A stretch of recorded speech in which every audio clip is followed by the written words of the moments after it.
Nang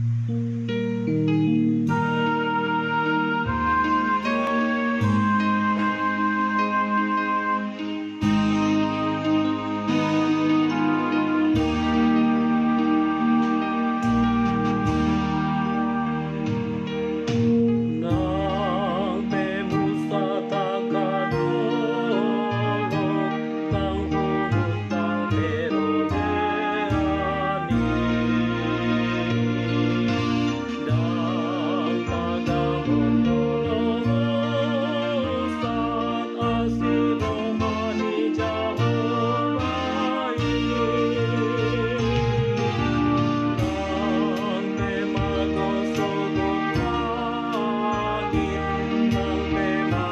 dang panahon tolomogan nanigop nanihatanai, Tondo asinirohana, Modis kaleleng-lelengna,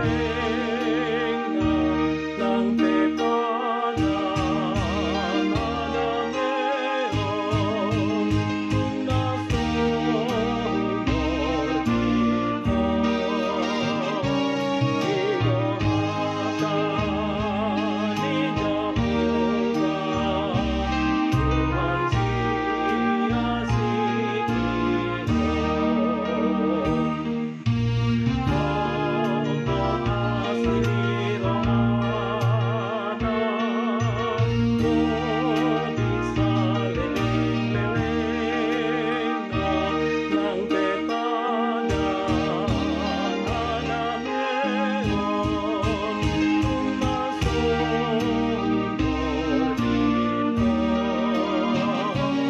Nasumor dito, Irohata ni Jehovah, Tuhan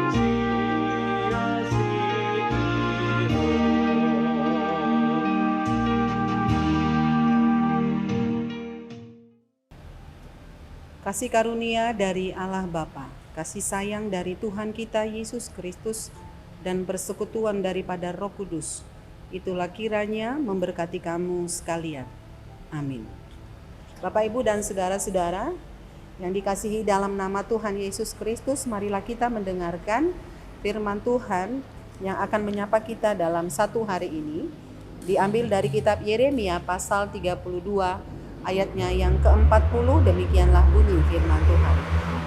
Aku akan mengikat perjanjian kekal dengan mereka, bahwa aku tidak akan membelakangi mereka, melainkan akan berbuat baik kepada mereka. Aku akan menaruh takut kepadaku ke dalam hati mereka, supaya mereka jangan menjauh daripadaku.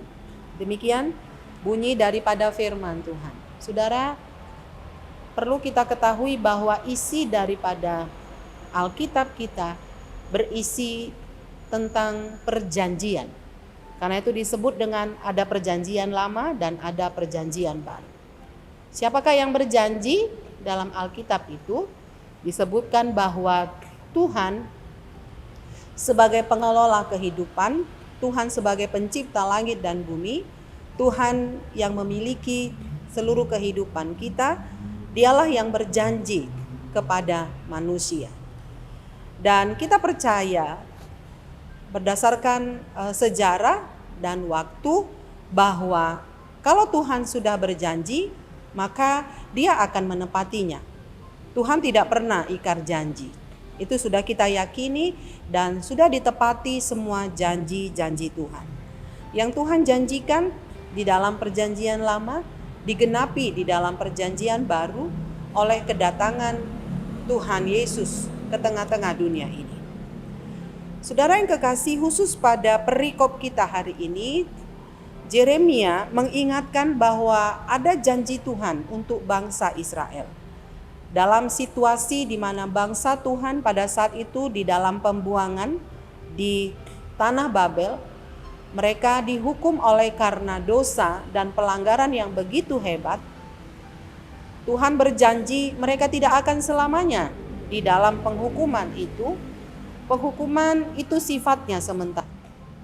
Penghukuman di tanah Babel adalah jalan Tuhan untuk mendisiplinkan umatnya agar umat itu sadar akan dosanya. Kemudian akan meninggalkan segala dosanya. Dan Tuhan berjanji bahwa satu ketika Dia akan melepaskan bangsa itu dari penghukuman selama 70 tahun. Maka saudara, kita melihat di dalam kebenaran firman Tuhan, dan ketika waktu sudah tiba 70 tahun, Tuhan mengeluarkan mereka dari tanah Babel. Nah, inilah saudara janji Tuhan kepada bangsa Israel yang disampaikan oleh Nabi Allah yang bernama Yeremia. Yeremia berkata, Tuhan telah mengikat hatinya kepada bangsa Israel dengan memberikan perjanjian yang kekal. Dan isi perjanjian itu adalah bahwa Tuhan tetap menyertai bangsa itu walaupun di dalam pembuangan. Tuhan akan memberikan hati yang takut kepada bangsa itu. Tuhan akan membuat hati mereka tetap melekat kepada Sang Pencipta langit dan bumi. Nah, inilah janji Tuhan. Karena itu saudara, betapa di dalam proses penghukuman itu Allah terlibat di dalam prosesnya. Tuhan tidak meninggalkan umat itu dalam proses penderitaan, tetap Tuhan menyertai mereka. Nah, orang yang menanggapi perjanjian Tuhan dengan baik, maka akan menikmati dan akan merasakan apa yang Tuhan sudah kerjakan kepada mereka. Saudara, janji Tuhan itu iya dan amin. Janji Tuhan itu kekal. Kalau kita melihat di perjanjian lama bagaimana Tuhan menepati janjinya, saya pikir kebenaran firman Tuhan juga akan nyata bahwasannya Tuhan tetap terus akan menepati janjinya sampai Maranatha datang kedua kali. Ketika Tuhan menepati janji kepada bangsa Israel, Dia juga menepati janjinya kepada kita yang masih hidup pada zaman ini. Janji Tuhan adalah Dia tidak akan membiarkan kita seorang diri saja di dalam menjalani aktivitas kehidupan kita. Tuhan Yesus memberikan Roh Kudus ke dalam hati kita. Itu adalah harta yang sangat berharga, yaitu Roh Kudus yang tidak lain adalah Roh Allah sendiri yang mendampingi kita dalam setiap area-area kehidupan kita. Roh Tuhan yang ada di dalam hati kita membuat kita tetap ingat akan Tuhan, membuat kita takut akan Tuhan. Roh Kudus yang ada di dalam hati kita, itulah yang mengarahkan kita untuk mengikuti segala kehendak-Nya. Itulah yang menuntun kita untuk kita dapat memahami apa rencana Tuhan di dalam kehidupan kita. Roh Kudus itu yang membuat kita selalu terpaut dengan Dia, ingat kepada janji dan ingat kepada kuat kuasa-Nya. Dan Roh Kudus itulah yang membuat kita dekat dengan Dia. Kita tidak jauh dengan Dia, tetapi begitu dekat.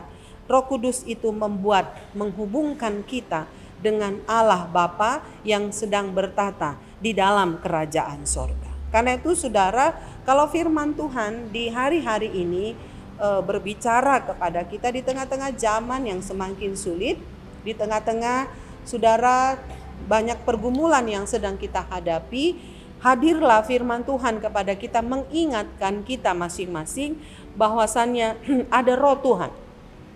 Mari kita terima Roh Tuhan untuk menuntun kehidupan kita. Mari kita terima Roh Tuhan mengingatkan kita akan janji, dan janji itulah saudara yang kita pegang, karena janji Tuhan tidak pernah membohongi kita. Janji Tuhan tetap iya dan amin.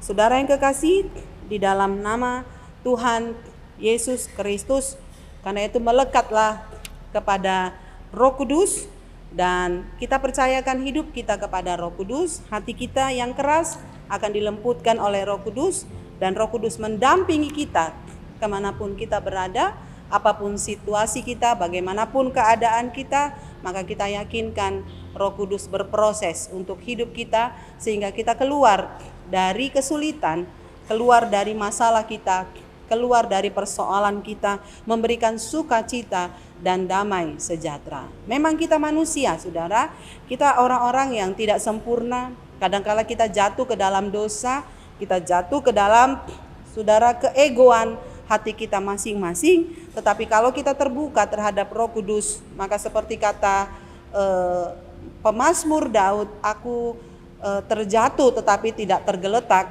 Karena apa? Karena ada Roh Kudus yang menaikkan kita kembali untuk tegak berdiri.